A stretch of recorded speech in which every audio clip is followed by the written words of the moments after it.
सकाळ सकाळी होऊ शकतं. नाही शेठजी, आम्ही दोघे बी निघून जाऊ.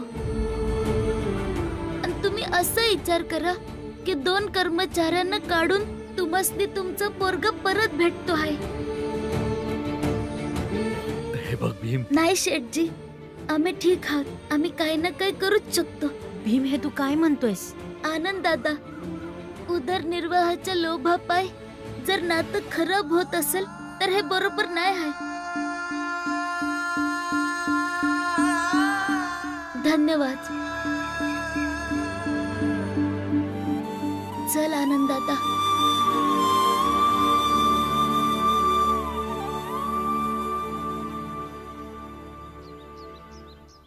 बघितलंस, सोडून गेले ना ते. आता तर तू आनंदी आहेस ना. झालं तुझं समाधान. आता कर सकाळपासून संध्याकाळपर्यंत काम. माझ्याशी लढणार काय? बाप घर सोडून निघून गेला आणि आई मेली. आता भटका दारोदारी. भीम, हातातलं काम पण गेलं या. घरात पैका बी नाहीयेत. आता काय करायचं? आनंद दादा, शोधलं तर काही ना काही काम मिळेलच. आणि तोपर्यंत बाबांवर विश्वास ठेव. शेठजी, महाराजनं आपल्यासाठी काय काय नाही केलं. आज जर त्यासनी पैक पाहिजे असेल तर आपल्याला काही ना काही उपाय करावा लागेल ना. अरे तर मग करा ना. महाराज काय फक्त माझ्या एकट्याचे आहेत का? अहो टपाल मास्तर, होय, टपाल मधून आमचे बी काही पैका आलेत का? अरे तुझा पोरगा मनी ऑर्डर करणार नाही. विसरलाय तो तुला. शहरामध्ये जाऊन मुलं बापाला विसरत्यात. तो काय रामजी थोडा आहे? काल घर सोडून गेला, आज पैका पाठवलं. हे थांब रे. राम राम. आर खाली उतर. काय झालं? काय बोललास? रामजीने पैसे पाठवले? हा, केस तर द्यायला चाललोय. तर मग एक काम कर तू. देऊच नको. हे काय करताय तुम्ही? हे काय करताय? शेठजी, शेठजी, हे चुकीचं काम आहे. शेठजी, असं करू नका. नाही नाही शेठजी. आला मोठा शहाणा. आणि बाळा दादा बी तर आहे ना. त्याला बी काही ना काही पैक मिळतीलच. आणि तोपर्यंत आपल्याला बी काही ना काही काम मिळेल. शेठजी, शेठजी. बाळा, मी दुकानावर गेलो होतो तर समजलं तुम्ही घरी आहेत. हे बघा शेठजी, मला पैकाची लय गरज आहे. तुम्ही काही पैका दिलं असतं तर बरं होईल. एवढं पैक नाही आहे की तुला आगाऊ रक्कम देऊ शकू. कोणता कार्यक्रम असता तर नक्की मदत केली असती तुझी. तुला कामावर यायचं असेल तर ये, नाही तर राहिलं मग. बाजा वाजवणारे कमी नाही आहे.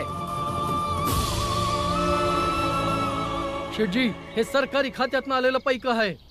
मला सरकारला उत्तर द्यावं लागणार. सरकारला पण माहिती आहे की रस्त्यावरून चालताना दरोडा पडू शकतो.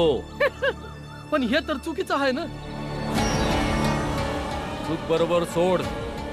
जा आणि जिथे भीमराव भेटला त्याला सांग की मी पैसे घेऊन येत होतो, रस्त्यात दरोडेखोरांनी लुटलं. अहो, पण तुम्हाला माझं बोलणं समजत का नाहीये? माझी नोकरी जाईल, मला जेल होईल. नोकरी तेव्हा जाईल ना जेव्हा तो भीमराव सरकारकडे तक्रार करेल. बस भीमरावच्या समोर फक्त रडून रडून सांग की दरोडेखोरांपाशी शस्त्र होते, पैसे दिले नसते तर त्यांनी जीवानी मारून टाकलं असतं. आणि माझ्यावर विश्वास ठेव, भीमराव कोणाला काहीही सांगणार नाही. शेठजी, तुम्ही बरोबर बोलताय. याच्यावर कुणी कसा काय विश्वास ठेवल?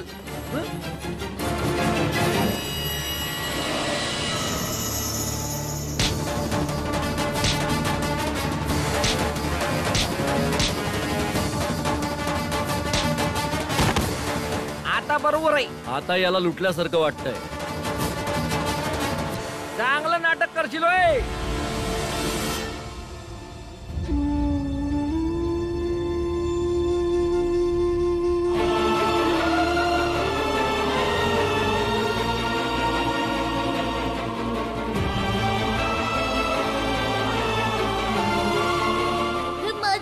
दागिना आहे तो दुसऱ्या कोणासने कसं काय देऊ शकते? अरे ही तुमची नवी आई आहे. नाही आता, ही माझी आई नाही आहे.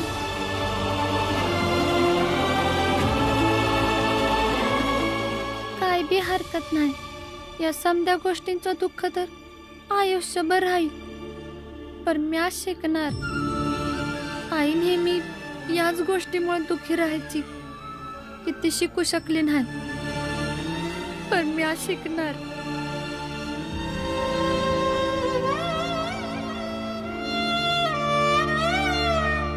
आत्या, ताई, आज स्वयंपाकघरात काय बी नाही आहे. काय बी नाही म्हणजे म्या चुलीकडे साफ करत होते तेव्हा बघितलं घरात धान्य काय बी नाही आहे, फक्त थोडीशी बटाटी आणि मिरची आहे.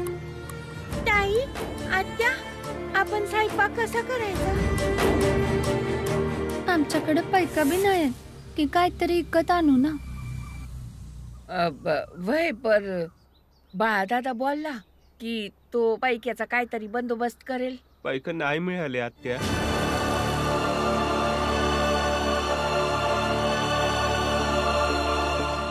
पर बाळा, तू तर बोलला होता ना की मालकाकडून थोडं पैका आणशील म्हणून.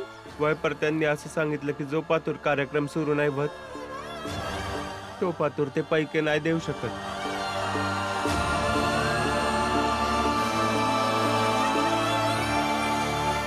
बाळा दादा, तू दुःखी नको होऊस. भीमला बी अंदाजा असेल की घरात खाण्यासाठी काय बी नाही, त्यानं काहीतरी व्यवस्था केलीच असणार. वय बाळादादा, आणि भीमचे मालक बी चांगले आहेत ना, त्यांनी आधी बी आपल्याला मदत केली होती. ते आता बी काही ना काहीतरी करतीलच. आम्ही काम सोडून दिलंय. काय? कारण आत्या, आमच्या परिस्थितीत शेटजीच्या पोरांना राहणं जास्त महत्वाचं होतं. आत्या, भीमने त्या शेठजीच्या आगाऊ मुलासाठी नोकरी सोडून दिली, म्हणजे तो या निमित्ताने तरी सुधरून जाईल. तुम्हाला वाटत असेल की मी इथे काम करावं तर या दोघांना इथून काढून टाका. आम्ही दोघे बी निघून जाऊ, आणि तुम्ही असा विचार करा का 2 कर्मचाऱ्यांना काढून तुम्हाच ते तुमचं पोरगा परत भेटतोय. तू समध्या जगाची जबाबदारी घेतली आहेस का? भीम्या हे नाही म्हणत आहे की तू आमच्यासाठी पैका कमावून आण, पर घरची परिस्थिती तुला ठाव आहे ना. ज्ञानी आणि महान बनण्याच्या नादात तू नोकरी सोडलीस. पण मला हेच बरोबर वाटलं बाळा दादा, आणि असं नाहीये की मला कुटुंबाची काळजी नाही आहे, पण मग एक काळजी मिटवण्यासाठी आपण ते तर नाही करू शकत ना जे मनाला पटत नाही. काय बोलू नगस, इथं घरामध्ये काही बी खायला नाही आणि तू प्रवचन देतोय. बाळा दादा, तुम्हाला जर भीमचं म्हणणं नाही समजत आहे तर मग नका समजून घेऊ, पण हे असे प्रवचन सारखे शब्द बोलून भीमच्या विचारांचा अपमान तर नका करू. भीमराव, भीमराव, भीमराव, भीमराव, काय झालं? आणि तुमच्या बरोबर हे कोणी केलं? रामजीनं तुमच्यासाठी मनी ऑर्डर पाठवलं होतं, पण रस्त्यात काही लुटारू भेटले आणि समद पैक लुटलं.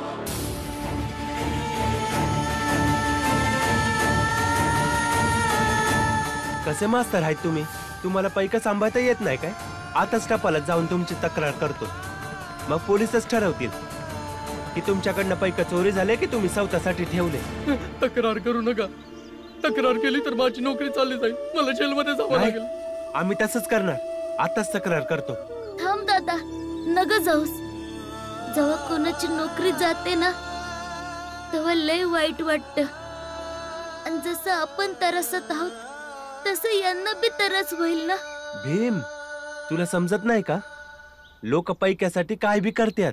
तेच तर बाळा दादा, जसं आपण पैशांसाठी विश्वास ठेवत नाही आहोत, आणि बाबांच्या वयाचा माणूस सांगतोय का त्यांनी पैसे घेतले नाही म्हणून, उलट त्यांच्याकडनं पैक लुटले आहेत, आणि आपण विश्वास ठेवत नाही आहोत. तर मग काय पुरावा आहे की हे खरं बोलताय?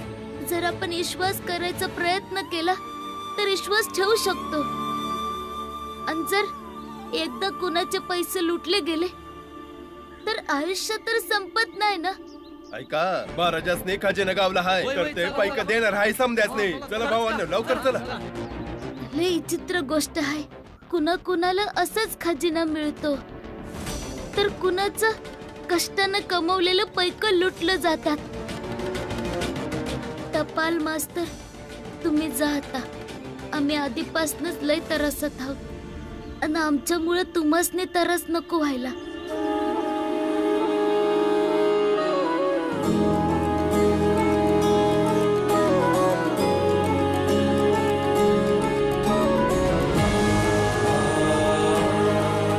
बस भीमरावच्या समोर फक्त रडून रडून सांग, भीमराव कोणाला काहीही सांगणार नाही. खरंच भीमराव, अरे तू मानव नाही महामानव आहे. देवाच्या कृपेनं तू लई मान झाला पाहिजे की जगभरातल्या लुटारूंनी बी तुला लुटलं तर तू रिकामा झाला नाही पाहिजे. नेहमी तुझ्या सद्गुणांनी भरलेलं राहा.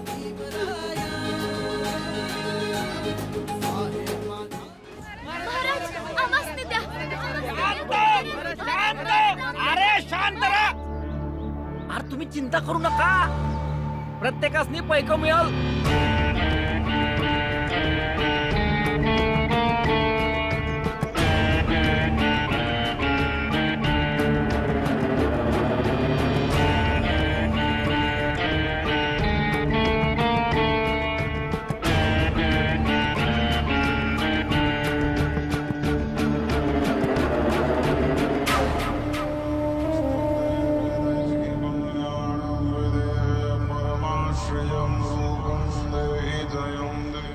काय मिळेल तुम्हासनी हे समज करून? पोरं उपाशी मरत आहेत हा, आणि तुम्ही इथं उगाच भांडण करत आहे. आम्ही देवाने पाठवलेले दूत आहोत, म्हणूनच तुम्हा सर्वांच्या कल्याणाचंच काम करतो. परंतु दुःख होतंय की तुम्ही त्या देवाचा जराही विचार सुद्धा करत नाही. समजलं का महाराज काय म्हणतात ते? समजण्यापेक्षा जास्त आस्था मजबूत करावी लागणार आहे. एवढी मजबूत की देवाच्या रक्षणासाठी, त्याच्याशी जोडलेल्या धर्माच्या रक्षणासाठी जीव सुद्धा देता आला पाहिजे. आणि गरज पडलीच तर जीव घेताही आला पाहिजे. म्हणूनच आम्ही अशी अपेक्षा करतो की पुढे धर्माच्या रणभूमीत जर युद्ध झालंच तर त्याला थांबवण्यासाठी किंवा आपल्या नवऱ्याला वाचवण्यासाठी तुमच्यापैकी कुणीही येणार नाही. माफ करा महाराज, पुढल्या वेळेला नाही थांबवणार.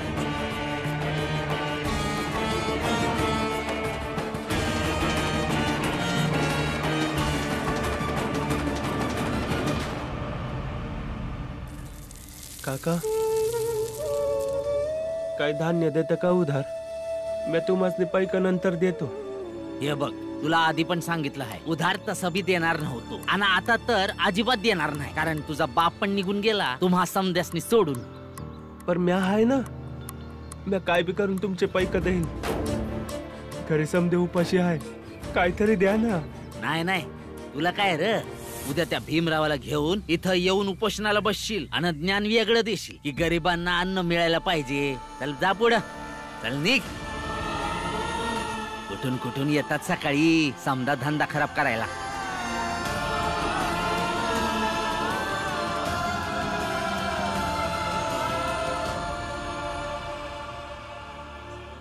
कुणीतरी काम द्या, पैका पाहिजे, तमसनी गरज आहे. कुणीतरी काम द्या, पैका पाहिजे, तमसनी गरज आहे. अमसनी काम द्या, पैका पाहिजे, तमसनी गरज आहे. बघा बघा देवाची कृपा.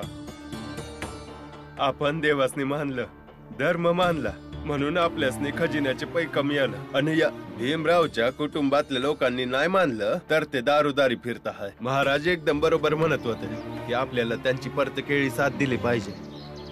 कुणीतरी काम द्या, पैका पाहिजे, तमसनी गरज आहे. कुणीतरी काम द्या, अमसनी पैका पाहिजे.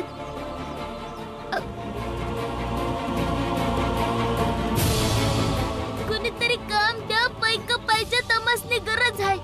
कुणीतरी काम द्या, पैका पाहिजे, तमसनी गरज आहे. ए भीम, इकडे ये. एक काम आहे, करतोस का? वय सांगा की काय काम आहे? हे बघ, असं आहे, तुला याचा लय अनुभव असेल. तुझा भाऊ 2 वेळा घरातून निघून गेला होता. आता तुझा बाप सुद्धा निघून गेला. असं तू काय करतोस हे समजा निघून जाते. माझी सासू मला लई त्रास देते. तिला बी घरात पळवून लाव ना. मस्करी करताय आमच्या परिस्थितीची. जेव्हा माणूस त्याच्या प्रमाणाच्या बाहेर विचार करतो ना तेव्हा मस्करीच होते त्याची. हे बघ अजून काय नाही बिघडले. जा आणि जाऊन महाराजांचे पाय पकड. देव तुझं भलं करेल. आता जा इथून.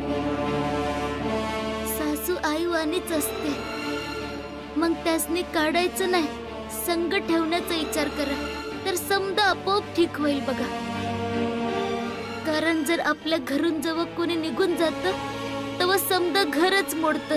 आणि असंच आमच्या वाणी रस्त्यावर दारोदारी भटकायला लागतात.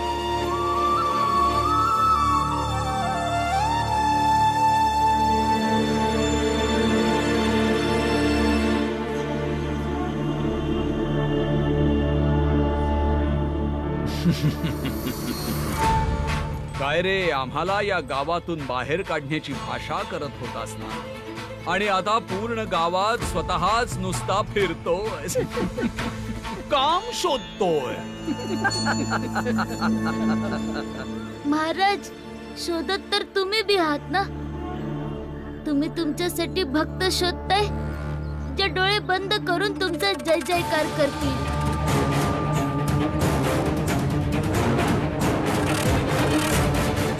तसं एक कार्य आहे आमच्याकडे. देवघराच्या परिसराबाहेर तुम्ही झाडू मारा, साफसफाई करा आणि त्या बदल्यात आम्ही तुम्हाला पगार देऊ. अरे तुला वाटत असेल त्यापेक्षा जास्त. पण तुम्ही असा विचार का करताय? कारण लोकांमध्ये हा संदेश गेला पाहिजे की तुमची आस्था देवात आहे. पण देवाच्या घराच्या परिसराबाहेरच का?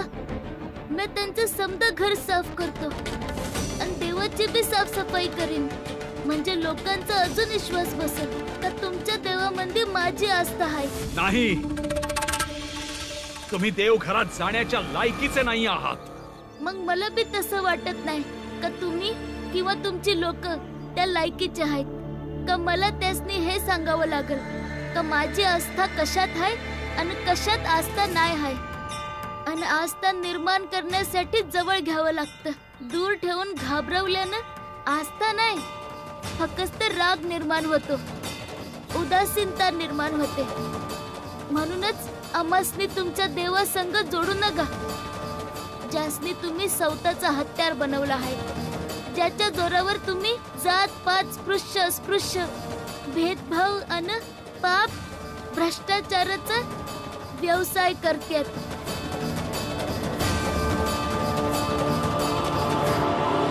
आम्ही तुला एक गोष्ट सांगतो. आमच्या आयुष्याच्या प्रवासात एका गावात आम्ही काही दिवस घालवले होते. तिथे एक नदी होती आणि पावसाळ्याच्या दिवसात तिथे खूप पाणी यायचं नदीला आणि पाण्याचा प्रवाहही खूप जास्त असायचा. त्याच काळामध्ये तिथे एक शेठ यायचा, खूप श्रीमंत. आपल्या कुटुंबासोबत सुट्ट्या घालवायला यायचा. स्पर्धा लावायचा तो आणि जो कुणी त्या प्रवाहाच्या विरोधात पोहत जाईल त्याला बक्षीस ठेवायचा 200 स्वर्णमुद्रा. खूप मूर्ख पोहणारे शेठच्या बक्षिसाला भुलून त्या पाण्याच्या प्रवाहात बुडून मरून जायचे. जेव्हा आम्ही तुला बघतो ना तेव्हा आम्हाला त्या मूर्ख पोहणाऱ्यांचीच आठवण होते, जे त्या शेठच्या बक्षिसाला भुलून पाण्यामध्ये बुडून मेले. आणि तो शेठ ज्याने ठेवलेल्या स्पर्धेमुळे ते पोहणारे मेले, तो एकतर तुझा बाप असेल किंवा तुझे ते गुरुजी. ज्यांनी कसल्या कसल्या गोष्टी कसले कसले विचार भरले तुझ्या डोक्यात.